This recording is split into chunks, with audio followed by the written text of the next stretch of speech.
ಹಿಮಾಚಲ್ ಪ್ರದೇಶದ ಒಂದು ಚಿಕ್ಕ ಊರಲ್ಲಿ ಅರ್ಜುನ್ ಹೆಸರಿನ ಒಬ್ಬ ಹುಡುಗ ಇರ್ತಿದ್ದ. ಅರ್ಜುನ್ ಒಬ್ಬ ಸರಳ ಸ್ವಭಾವದ ನಿಯತ್ತಿನ ಹುಡುಗ ಆಗಿದ್ದ. ಅವನು ಊರಲ್ಲಿ ಒಂದು ಚಿಕ್ಕ ಅಂಗಡಿ ಮಾಡ್ಕೊಂಡು ಅವನು ಅಲ್ಲಿ ಪಾನ್ ಬೀಡ ಮಾರ್ತಾ ಇದ್ದ. ಏನೇ ಹೇಳು ಅರ್ಜುನ್, ನಿನ್ನ ಸಿಹಿಯಾದ ಪಾನು ಕೇವಲ ನಮ್ಮೂರಲ್ಲಷ್ಟೇ ಅಲ್ಲ, ಬದಲಿಗೆ ಬೇರೆ ಊರುಗಳಲ್ಲೂ ಪ್ರಸಿದ್ಧವಾಗಿದೆ. ಇದೆಲ್ಲ ಅವ್ರ ದೊಡ್ಡತನ ಮುಖ್ಯಸ್ಥರೇ. ಅದಲ್ದೆ ನಾನಂತೂ ಮಾಮೂಲಿಯಾಗೆ ಪಾನ್ ಮಾಡ್ತೀನಿ. ಆದ್ರೆ ನಾನ್ ನಂಬಿರೋದೇನು ಅಂದ್ರೆ ನನಗಿಂತ ಒಳ್ಳೆ ಸಿಹಿಯಾದ ಪಾನ್ನ ಸುಖಿಯ ತಾತ ಮಾಡ್ತಾರೆ. ಅಯ್ಯೋ ಇಲ್ಲ ಅರ್ಜುನ್, ಅದು ನಿನ್ನ ದೊಡ್ಡತನ. ನನಗೆ ವಿಶ್ವಾಸ ಇದೆ ನೀನು ಒಂದಲ್ಲ ಒಂದಿನ ಹೆಸರು ಮಾಡ್ತೀಯ ಅಂತ.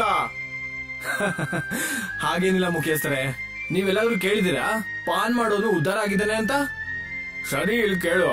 ಸಂಜೆ ಸಿಟಿಯಿಂದ ನಮ್ಮ ಮನೆಗೆ ಅತಿಥಿಗಳು ಬರ್ತಾ ಇದಾರೆ. ಅವ್ರು ಇಲ್ಲಿಗೆ ಬರ್ತಾರೆ. ನಿನ್ನ ಸಿಹಿಯಾದ ಪಾನ್ ಬಗ್ಗೆ ಅವ್ರ ಹತ್ರ ತುಂಬಾನೇ ಹೋಗ್ಲಿದ್ದೀನಿ. ನೀನ್ ಅವ್ರನ್ನ ಸ್ವಲ್ಪ ಚೆನ್ನಾಗಿ ನೋಡ್ಕೋ, ಸರಿನಾ? ಖಂಡಿತ ಮುಖ್ಯಸ್ಥರೇ, ಹಾಗೆ ಆಗ್ಲಿ. ನೀವು ಟೆನ್ಷನ್ ಮಾಡ್ಕೊಳ್ದೆ ಅವ್ರನ್ನ ಇಲ್ಲಿಗೆ ಸಂಜೆ ಕರ್ಕೊಂಡ್ ಬನ್ನಿ. ನಾನ್ ಕೈಯಾರೆ ಮಾಡಿರುವಂತ ಪಾನ್ನ ಅವ್ರ ಜೀವನದಲ್ಲೇ ಮರೆಯಕ್ಕಾಗಲ್ಲ. ಸಂಜೆ ಮುಖ್ಯಸ್ಥ ಇಬ್ರು ವ್ಯಕ್ತಿಗಳನ್ನ ಕರ್ಕೊಂಡು ಅಲ್ಲಿಗೆ ಬರ್ತಾನೆ. ಅರ್ಜುನ್, ಇವರೇ ನನ್ನ ಸಿಟಿಯಿಂದ ಬಂದಿರೋ ಅತಿಥಿಗಳು. ಅರ್ಜುನ್ ಅವರಿಬ್ಬರಿಗೂ 2 ಸ್ವೀಟ್ ಬೀಡ ಮಾಡಿ ಕೊಡ್ತಾನೆ. ಆಗ ಅವರಿಬ್ರು ಆ ಸ್ವೀಟ್ ಬೀಡಗಳನ್ನ ತಿಂತಾ ಇದ್ದ ಹಾಗೆ ಅವ್ರ ನಾಲ್ಗೆ ಕತ್ತರಿಸ್ ಹೋಗತ್ತೆ. ಏನಾಯ್ತು? ಅರ್ಜುನ್ ಮಾಡಿರೋ ಪಾನ್ ಅಂತೂ ತುಂಬಾ ಪ್ರಸಿದ್ಧವಾಗಿದೆ. ನೀವ್ ಈ ರೀತಿ ಯಾಕೆ ಮುಖ ಮಾಡ್ಕೊಂಡು ನಿಂತಿದ್ದೀರಾ? ಏನ್ ಮುಖ್ಯಸ್ಥರೇ, ನೀವ್ ಹೇಳಿದ್ರಿ ನಿಮ್ಮ ಊರಿನ ಈ ಹುಡ್ಗ ತುಂಬಾನೇ ಚೆನ್ನಾಗಿ ಪಾನ್ ಮಾಡ್ತಾನೆ ಅಂತ. ಮುಖ್ಯಸ್ಥ ಕೋಪ ಮಾಡ್ಕೊಂಡು ಅರ್ಜುನ್ಗೆ ಹೇಳ್ತಾನೆ, ಇದೇನ್ ಮಾಡಿದ್ಯಾ ಅರ್ಜುನ್? ಇವ್ರುಗಳ ಮುಂದೆ ನನ್ನ ಅವಮಾನ ಮಾಡ್ಬೇಕು ಅನ್ಕೊಂಡಿದ್ಯಾ? ಇಲ್ಲ ಮುಖ್ಯಸ್ಥರೇ, ನಾನು ಸಿಹಿಯಾದ ಪಾನ್ ಮಾಡಿದ್ದೆ. ಆದ್ರೆ ನನಗೆ ಗೊತ್ತಾಗ್ತಿಲ್ಲ ನನ್ನಿಂದ ಈ ತಪ್ಪು ಹೇಗಾಯ್ತು ಅಂತ. ಸಾಕು ನಿಲ್ಸು. ನಾನು ಇಲ್ಲಿಗೆ ಬರ್ಲೇಬಾರ್ದಾಗಿತ್ತು. ನೀವಿಬ್ರು ನನ್ನ ಜೊತೆ ಬನ್ನಿ. ಮುಖ್ಯಸ್ಥ ಕೋಪ ಮಾಡ್ಕೊಂಡು ಅಲ್ಲಿಂದ ಹೊರಟೋಗ್ತಾನೆ. ಸಂಜೆ ಅರ್ಜುನ್ ತನ್ನ ಅಂಗಡಿಯನ್ನ ಮುಚ್ಚಿ ಮನೆಗೆ ಹೋಗ್ತಾನೆ. ಆಗ ನಾನ್ ನಿನಗೆ ಎಷ್ಟು ಸಲ ಹೇಳಿದೀನಿ ಅಂಗಡಿನ ಇಷ್ಟು ಬೇಗ ಮುಚ್ಚಬೇಡ ಅಂತ. ನೀವಿದೆಂತ ಮಾತಾಡ್ತಿದ್ದೀರಾ ಅಪ್ಪಾಜಿ? ರಾತ್ರಿ 11 ಗಂಟೆ ಆಗಿದೆ. ನಿಮ್ಗೇನ್ ಅನ್ಸುತ್ತೆ ನಾನ್ ರಾತ್ರಿ ಪೂರ್ತಿ ಅಂಗಡಿ ಓಪನ್ ಮಾಡ್ಕೊಂಡೇ ಇರ್ಬೇಕಾ? ನಾನು ಒಬ್ಬ ಮನುಷ್ಯ, ನನಗೂ ಸುಸ್ತಾಗುತ್ತೆ. ಹಾ, ನನಗೆ ಗೊತ್ತಿದೆ ನೀನ್ ಎಷ್ಟು ಕಷ್ಟ ಪಡ್ತೀಯ ಅಂತ. ಅಲ್ಲ, ನಿನ್ ಬೇರೆ ಏನ್ ಕೆಲ್ಸ ಇದೆ? ದಿನ ಪೂರ್ತಿ ಅಂಗಡಿಯಲ್ಲಿ ಕೂತು ಪಾನ್ ಮಾರೋದು ಅಷ್ಟೇ ತಾನೆ? ಕೊಡು ಈಗ. ತಿಂಗಳು ಪೂರ್ತಿ ಎಷ್ಟು ದುಡಿಮೆ ಆಗಿದ್ಯೋ ಅದನ್ನೆಲ್ಲ ನನ್ ಕೈ ಕೊಡು. ಅರ್ಜುನ್ 10,000 ರೂಪಾಯಿನ ತನ್ನ ತಂದೆ ಕೈಗೆ ಕೊಡ್ತಾನೆ. ಅಪ್ಪಾಜಿ, ಈ ತಿಂಗಳು ದುಡಿಮೆ 10,000 ಅಷ್ಟೇ ಆಗಿರೋದು. ನಿನಗ್ ಚೆನ್ನಾಗ್ ಗೊತ್ತಿದೆ ಅರ್ಜುನ್, ಸುಳ್ಳು ಅಂದ್ರೆ ನನಗಾಗಲ್ಲ ಅಂತ. ಹೋದ್ ತಿಂಗಳು ನೀನ್ ನನಗೆ 12,000 ರೂಪಾಯಿ ಕೊಟ್ಟಿದ್ದೆ. ನೀನ್ ಕೊಡೋ ದುಡ್ಡು ಪ್ರತಿ ತಿಂಗಳು ಕಡಿಮೆ ಆಗ್ತಾನೆ ಇದೆ.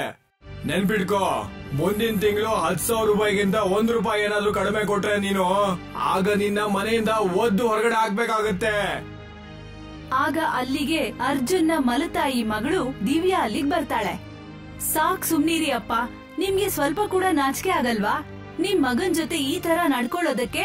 ಅಣ್ಣ ಬೆಳಗ್ಗೆಯಿಂದ ಸಂಜೆವರೆಗೂ ಪಾಪ ಎಷ್ಟೊಂದ್ ಕಷ್ಟ ಪಡ್ತಾನೆ. ಮತ್ತೆ ಅವ್ನ್ ದುಡ್ದಿದ್ದು 1 ರೂಪಾಯಿ ಕೂಡ ನಿಮ್ ಕೈಗೆ ತಂದು ಕೊಡ್ತಾನೆ. ಇಷ್ಟೆಲ್ಲ ಆದ್ರೂ ನಿಮ್ ದುಡ್ಡಿನ ದಾಹ ಮಾತ್ರ ಕಡಿಮೆನೆ ಆಗಿಲ್ಲ. ನೀನ್ ಬಾಯಿ ಮುಚ್ಕೊಂಡಿರೋ ದಿವ್ಯಾ, ನಿನಗ್ ಗೊತ್ತಿರ್ಬೇಕಲ್ಲ ಇವನು ನಿನ್ನ ಮಲತಾಯಿ ಮಗ ಅಂತ. ಹಾ, ಗೊತ್ತಿದೆ ಅವನು ನನ್ನ ಮಲತಾಯಿ ಮಗ ಅಂತ. ಆದ್ರೆ ನಿಮಗ್ ಗೊತ್ತಿಲ್ಲ ಅನ್ಸತ್ತೆ. ಅಣ್ಣನೇ ಆಗಿರ್ತಾನೆ. ಅವನು ಸ್ವಂತದವನಾದ್ರೂ ಮಲತಾಯಿ ಮಗ ಆದ್ರು ಅಲ್ಲ. ಯಾವ ಸ್ವಂತ ಮಕ್ಕಳು ಕೂಡ ಇಷ್ಟೊಂದು ಮಾಡೋದಿಲ್ಲ.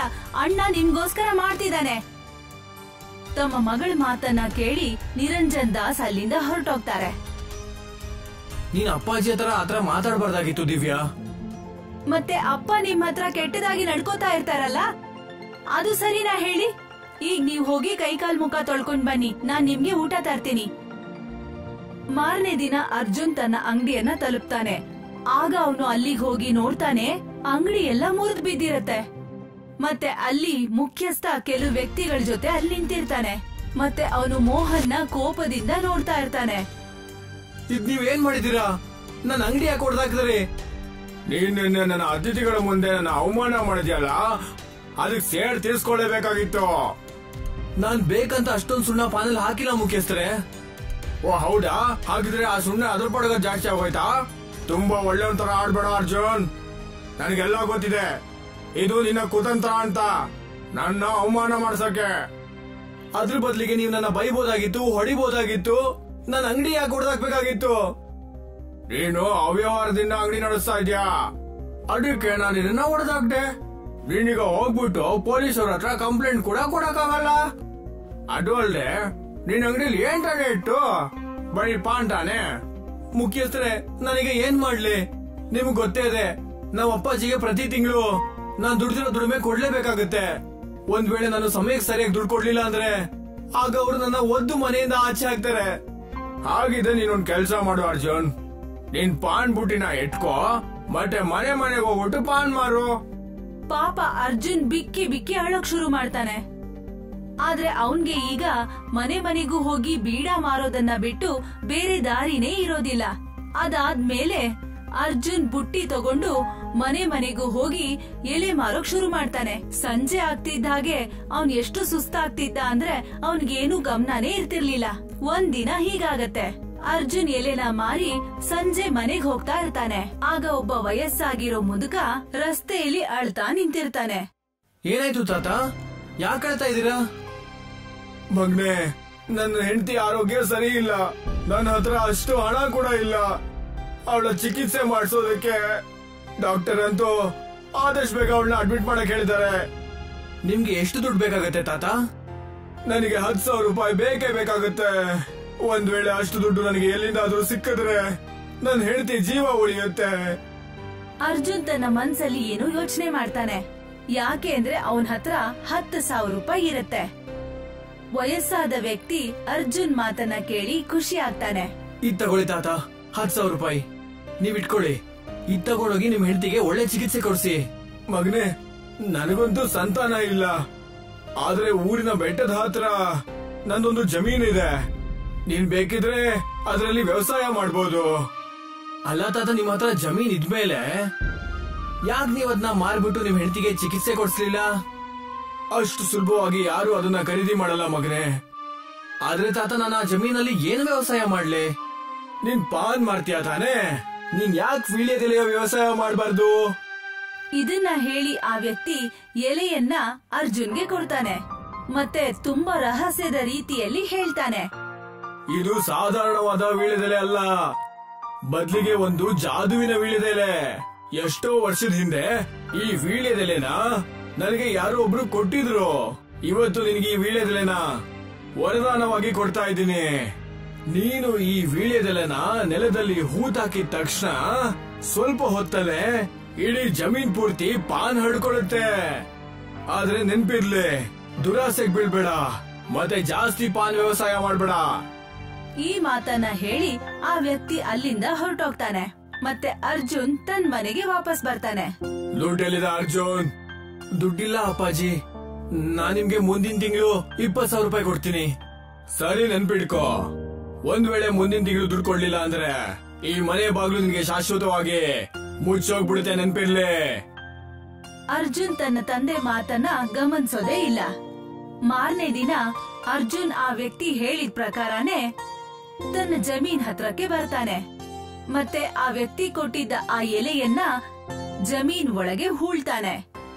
ಮತ್ತೆ ಆ ಜಾಗಕ್ಕೆ ಅವನು ನೀರ್ ಹಾಕ್ತಾ ಇದ್ದ ಹಾಗೆ ನೋಡ್ತಿದ್ದ ಹಾಗೆ ಜಮೀನ್ನ ಎಲ್ಲಾ ಕಡೆನಲ್ಲೂ ಚಿಕ್ಕ ಚಿಕ್ಕ ಎಲೆಗಳು ಬೆಳೆಯುತ್ತೆ. ಅರ್ಜುನ್ ಆ ಎಲೆಯನ್ನ ಕಿತ್ತು ನೋಡ್ತಾನೆ. ತಾತ ಹೇಳ್ದಂಗೆ ಚಮತ್ಕಾರನೇ ಆಗೋಯ್ತು. ಇನ್ನು ಆ ದಿನ ದೂರ ಇಲ್ಲ.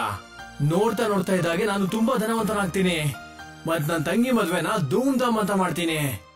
ಆವತ್ತಿಂದ ಅರ್ಜುನ್ ಎಲೆಯನ್ನ ಬೆಳ್ಸೋಕ್ ಶುರು ಮಾಡ್ತಾನೆ. ಆಗ ಅರ್ಜುನ್ ಅದೃಷ್ಟನೇ ಬದಲಾಗತ್ತೆ. ಮುಂದಿನ ತಿಂಗಳು ಅರ್ಜುನ್ ಪೂರ್ತಿ 30,000ನ ತನ್ನ ತಂದೆ ಕೈಗೆ ಕೊಡ್ತಾನೆ. ಮತ್ತೆ ಅಲ್ಲಿಂದ ಹೊರಟೋಗ್ತಾನೆ. ಇವನ ಹತ್ರ 30,000 ರೂಪಾಯಿ ಎಲ್ಲಿಂದ ಬಂತು? ನಾನ್ ಕೇಳ್ಪಟ್ಟಿರೋ ಹಾಗೆ ಇವನ್ ಅಂಗಡಿ ಮುಖ್ಯಸ್ಥರು ಹೊಡೆದಾಕಿದ್ದಾರೆ ಅಂತ. ಖಂಡಿತ ಇದರಲ್ಲಿ ಏನೋ ವಿಷಯ ಇರ್ಬೇಕು. ಅದೇನಂತ ನಾನು ಕಂಡಿಡಿಲೇಬೇಕು. ಇವ್ನು ಇಷ್ಟೊಂದು ದುಡ್ಡು ಎಲ್ಲಿಂದ ತರ್ತಾ ಇದ್ದಾನೆ ಅಂತ. ಅದಾದ ನಂತರ ಅರ್ಜುನ್ನ ಮಲತಂದೆ ಅರ್ಜುನ್ನ ಫಾಲೋ ಮಾಡ್ತಾ ಬರ್ತಾರೆ. ಮತ್ತೆ ಒಂದಿನ ಅವರು ಅರ್ಜುನ್ನ ವ್ಯವಸಾಯ ಮಾಡಿರೋದನ್ನ ನೋಡ್ತಾರೆ. ಮತ್ತೆ ಅವರು ಖುಷಿಯಿಂದ ಅರ್ಜುನ್ಗೆ ಹೇಳ್ತಾರೆ, ಓ ಹೀಗ, ಹಾಗಿದ್ರೆ ಎಲ್ಲದಕ್ಕೂ ಕಾರಣ ಇದೇನೆ. ನಿನ್ನಂತ ಮೂರ್ಖ ವ್ಯಕ್ತಿನ ನಾನು ಯಾವತ್ತೂ ಕೂಡ ನೋಡೇ ಇಲ್ಲ.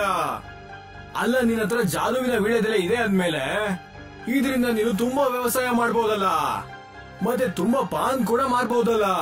ಯಾಕೆ ಇಷ್ಟು ಕಡಿಮೆ ವ್ಯವಸಾಯ ಮಾಡ್ತಿದ್ಯಾ ನೀನು? ಇಲ್ಲ ಅಪ್ಪಾಜಿ, ನಾನ್ ದುರಾಸೆಗೆ ಬೀಳಲ್ಲ. ಕೊಡು ಆ ವೀಳ್ಯದೆಲೆ ನನ್ ಕೈ ಕೊಡು. ವ್ಯವಸಾಯ ನಾನ್ ಮಾಡ್ತೀನಿ, ಮತ್ತೆ ನೀನ್ ಹೋಗಿ ಮನೇಲಿ ಕೂತ್ಕೋ. ಅಪ್ಪಾಜಿ, ನಾನ್ ಹೇಳ್ತಿರೋದನ್ನ ಅರ್ಥ ಮಾಡ್ಕೊಳ್ಳಿ. ದುರಾಸೆಯಿಂದ ಮನುಷ್ಯ ಕುರುಡನಾಗ್ತಾನೆ.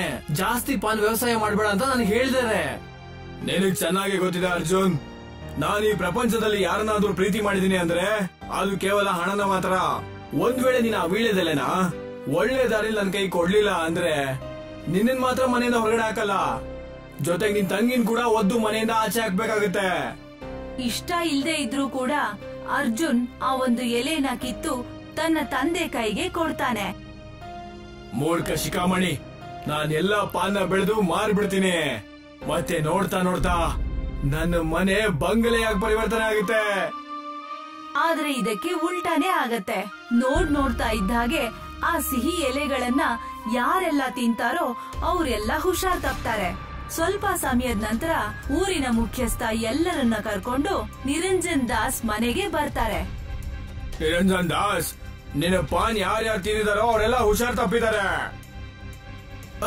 ನನ್ ಮಾತ್ ಮೇಲೆ ನಂಬಿಕೆ ಇಡಿ. ನಾನು ಸಿಹಿಯಾದ ಪಾನ್ ಒಳಗಡೆ ಏನೂ ಕೂಡ ಬೆರೆಸಿಲ್ಲ. ಆದ್ರೆ ಜನ ಯಾಕೆ ಹುಷಾರ್ ತಪ್ಪಿದ್ದಾರೆ ಗೊತ್ತಾಗ್ತಲ್ಲ. ಅದೆಲ್ಲ ನನಗೆ ಗೊತ್ತಿಲ್ಲ. ನಿನ್ನಿಂದ ಅವ್ರು ಹೀಗಾಗಿದ್ದಾರೆ. ನೀನ್ ಅವ್ರನ್ನ ಸರಿ ಮಾಡ್ಬೇಕು. ಇಲ್ಲ ಅಂದ್ರೆ ನಾನು ನಿನ್ ಮೇಲೆ ಪೊಲೀಸ್ ಕಂಪ್ಲೇಂಟ್ ಕೊಡ್ಬೇಕಾಗುತ್ತೆ, ಮತ್ ಜೈಲ್ಗೆ ಹೋಗ್ಬಿಟ್ಟು ಕಂಬಿ ಇಡ್ಸ್ಬೇಕಾಗುತ್ತೆ. ಮುಖ್ಯಸ್ಥರೇ, ನಮ್ಮ ಅಪ್ಪನ ಕಡೆಯಿಂದ ನಾನ್ ಕ್ಷಮೆ ಕೇಳ್ತೀನಿ. ನಾನ್ ನಿಮಗ್ ಮಾತ್ ಕೊಡ್ತೀನಿ. ಯಾರೆಲ್ಲ ಹುಷಾರ್ ತಪ್ಪಿದಾರೋ ಅವ್ರು ಸರಿಯಾಗೋದಕ್ಕೆ ನಾನು ಪೂರ್ತಿ ಪ್ರಯತ್ನ ಪಡ್ತೀನಿ. ನನಗೆ ಸ್ವಲ್ಪ ಸಮಯ ಕೊಡಿ. ಮುಖ್ಯಸ್ಥ ಅಲ್ಲಿಂದ ಹೊರಟೋಗ್ತಾರೆ. ನನ್ನ ಕ್ಷಮಿಸ್ಬಿಡು ಮಗ್ನೆ. ದುರಾಸೆಯಿಂದ ನಾನು ಕುರುಡನಾಗ್ಬಿಟ್ಟೆ. ನನ್ಗೇನ್ ಅರ್ಥ ಆಗಿದೆ ಅಂದ್ರೆ ಹೆಚ್ಚಿನ ದುರಾಸೆ ಮನುಷ್ಯನ ಹಾಳು ಮಾಡುತ್ತೆ ಹೊರತು ಒಳ್ಳೇದನ್ನಂತೂ ಯಾವತ್ತೂ ಮಾಡಲ್ಲ. ಚಿಂತೆ ಮಾಡ್ಬೇಡಿ ಅಪ್ಪಾಜಿ, ನಿಮ್ಗೀಗ ಅರ್ಥ ಆಯ್ತಲ್ಲ, ನನಗಂತೂ ಅಷ್ಟೇ ಸಾಕು. ಅದಾದ್ಮೇಲೆ ಅರ್ಜುನ್ ಆ ವಯಸ್ಸಾದ ವ್ಯಕ್ತಿಯನ್ನ ಹುಡುಕ್ತಿರ್ತಾನೆ. ಮತ್ತೆ ಅವನ ಹುಡುಕಾಟ ವ್ಯರ್ಥ ಆಗೋದಿಲ್ಲ. ನಾನ್ ನಿನಗೆ ಮೊದ್ಲೇ ಹೇಳಿದ್ದೆ ಜಾಸ್ತಿ ದುರಾಸೆಗೆ ಬೀಳ್ಬೇಡ ಅಂತ. ತಾತ, ದುರಾಸೆ ನಾನ್ ಪಟ್ಟಿದ್ದಲ್ಲ, ನಮ್ಮ ಅಪ್ಪಾಜಿ ಪಟ್ಟಿದ್ದು. ಮತ್ತೆ ಅದರ ಶಿಕ್ಷೆ ಕೂಡ ಅನುಭವಿಸಿದ್ದಾರೆ. ಬೇರೆ ಯಾರೇ ಆಗಿದ್ರು ನಾನು ಅವ್ರಿಗೆ ಸಹಾಯ ಮಾಡ್ತಿರ್ಲಿಲ್ಲ. ಆದ್ರೆ ನೀನು ತುಂಬಾ ಒಳ್ಳೆ ಸ್ವಭಾವದ ವ್ಯಕ್ತಿಯಾಗಿದ್ಯಾ. ನಿಮ್ಮ ತಂದೆ ನಿನ್ನ ಮೇಲೆ ಇಷ್ಟು ಶೋಷಣೆ ಮಾಡಿದ್ಮೇಲೂ ಕೂಡ ನೀನ್ ಅವ್ರಿಗೆ ಸಹಾಯ ಮಾಡಕ್ ಹೊರಟಿದ್ಯಲ್ಲ. ಸರಿ ಕೇಳು, ನೀನೀಗ ಜಾದುವಿನ ವೀಳ್ಯದೆಲೆಯಿಂದ ಯಾವುದೇ ಪಾನ್ ಬೆಳೆದ್ರು ಕೂಡ ಅದರಲ್ಲಿ ಬೆಳೆದಿರೋ ಒಂದು ಪಾನ್ನ ನೀನು ರುಬ್ಬು ಬಿಡು. ಮತ್ತೆ ಆ ಲೇಪನವನ್ನ ಎಲ್ಲಾ ಪಾನ್ಗೂ ಹಾಕು. ಆಗ ಎಲ್ಲಾ ಪಾನು ಔಷಧಿಯಾಗಿ ಪರಿವರ್ತನೆ ಆಗುತ್ತೆ. ಮತ್ತೆ ಎಷ್ಟು ಜನ ಹುಷಾರ್ ತಪ್ಪಿದಾರೋ ಅವ್ರೆಲ್ರೂ ಸರಿ ಹೋಗ್ತಾರೆ. ಅರ್ಜುನ್ ಅದೇ ಪ್ರಕಾರ ಮಾಡ್ತಾನೆ. ಅವನು ಗಿಡಮೂಲಿಕೆಯನ್ನ ತಯಾರಿಸ್ತಾನೆ. ಮತ್ತೆ ತಾನ್ ಬೆಳೆಸಿರೋ ಎಲೆನಲ್ಲಿ ತನ್ನ ಗಿಡಮೂಲಿಕೆಯನ್ನ ಸೇರಿಸ್ತಾನೆ. ಅದಾದ್ಮೇಲೆ ಯಾರೆಲ್ಲ ಆ ಎಲೆನ ತಿಂದಿರ್ತಾರೋ ಅವರೆಲ್ಲರೂ ಆರೋಗ್ಯವಂತರಾಗ್ತಾರೆ. ಮತ್ತೆ ನೋಡ್ತಾ ಇದ್ದ ಹಾಗೆ ಅರ್ಜುನ್ ಬೆಳೆಸಿರೋ ಎಲ್ಲಾ ಎಲೆಗಳು ಬೇರೆ ಊರಲ್ಲಿ ಕೂಡ ಪ್ರಸಿದ್ಧಿ ಹೊಂದತ್ತೆ. ನನ್ನ ಕ್ಷಮಿಸ್ಬಿಡು ಅರ್ಜುನ್, ನಾನ್ ನಿನ್ನ ಹತ್ರ ತುಂಬಾನೇ ಕೆಟ್ಟದಾಗ ನಡ್ಕೊಂಡ್ಬಿಟ್ಟೆ. ಆದ್ರೆ ನಿನ್ನಿಂದಾಗಿ ಇವತ್ತು ಈ ಊರಿನ ಹೆಸರು ಎಷ್ಟೊಂದು ಪ್ರಸಿದ್ಧವಾಗಿದೆ. ಬೇಡ ಮುಖ್ಯಸ್ಥರೇ, ಕ್ಷಮೆ ಕೇಳುವಂತ ಅವಶ್ಯಕತೆನೇ ಇಲ್ಲ. ನಾವೆಲ್ಲರೂ ಒಂದೇ ಊರಿನವರು, ಅಣ್ಣ ತಮ್ಮಂದ್ರ ತರ. ಮತ್ತೆ ಅಣ್ಣ ತಮ್ಮಂದ್ರಲ್ಲಿ ಸಣ್ಣ ಪುಟ್ಟ ಜಗಳಗಳು ಆಗ್ತಾನೆ ಇರುತ್ತೆ. ಅರ್ಜುನ್ ಮಾತನ್ನ ಕೇಳಿ ಮುಖ್ಯಸ್ಥ ಮುಗುಳ್ನಗ್ತಾ ಇರ್ತಾರೆ. ಸ್ವಲ್ಪ ದಿನ ಆಗ್ತಿದ್ದ ಹಾಗೆ ಅರ್ಜುನ್ ತನ್ನ ತಂಗಿ ಮದುವೆಯನ್ನ ತುಂಬಾ ಜೋರಾಗಿ ಮಾಡ್ತಾನೆ. ಮತ್ತೀಗ ಅರ್ಜುನ್ನ ತಂದೆ ಅವನನ್ನ ಸ್ವಂತ ಮಗನ್ಗಿಂತ ಹೆಚ್ಚಾಗಿ ಪ್ರೀತಿಸ್ತಾರೆ. ಮತ್ತೆ ಅರ್ಜುನ್ ಇವತ್ ಕೂಡ ಜಾದು ಎಲೆಗಳನ್ನ ಬೆಳೆಸ್ತಾ ಇದ್ದಾನೆ.